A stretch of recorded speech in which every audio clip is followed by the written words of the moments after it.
Saat bos jahat itu menekan tombol, tubuhnya tersiram kopi. Karena pakaiannya kotor, ia pergi ke kamar mandi. Seorang karyawan diam-diam mengikutinya, lalu melepas jepit rambut dan mengganjal pintu, serta mematikan blower agar angin tak bisa keluar. Setelah diberi kode, seorang petugas kebersihan pura-pura melakukan pembersihan rutin dan menyalakan penyedot debu bertekanan tinggi untuk menutupi suara di luar. Begitu mendengar sinyal, rekan mereka segera bergerak membuka katup tabung karbon dioksida. Gas dalam jumlah besar mengalir melalui pipa pembuangan dan memenuhi kamar mandi. Bos segera sadar nyawanya terancam. Panik. Ia menarik pintu sekuat tenaga, tapi tetap terkunci rapat. Teriakannya tenggelam oleh raungan penyedot debu di luar.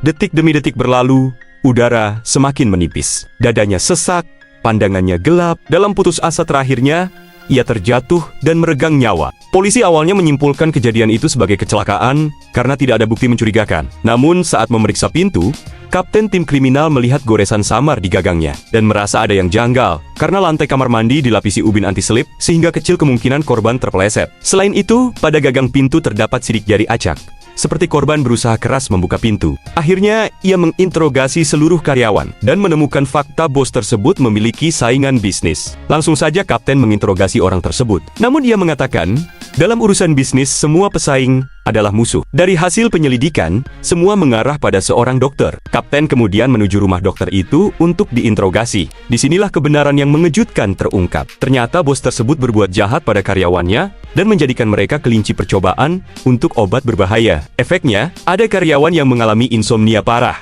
rambut rontok, penglihatan menurun drastis, kukunya lepas, bahkan ada karyawan perempuan mengalami keguguran. Atas dasar inilah para karyawan melakukan balas dendam. Saat kembali ke kantor, Kapten merasa iba melihat para karyawan yang menderita, bukan hanya secara fisik tetapi juga mental akibat perlakuan bos mereka. Akhirnya, Kapten memutuskan untuk menutup kasus tersebut, bukan karena kurangnya bukti, tetapi karena suara hati nuraninya yang tak tega melihat penderitaan para karyawan.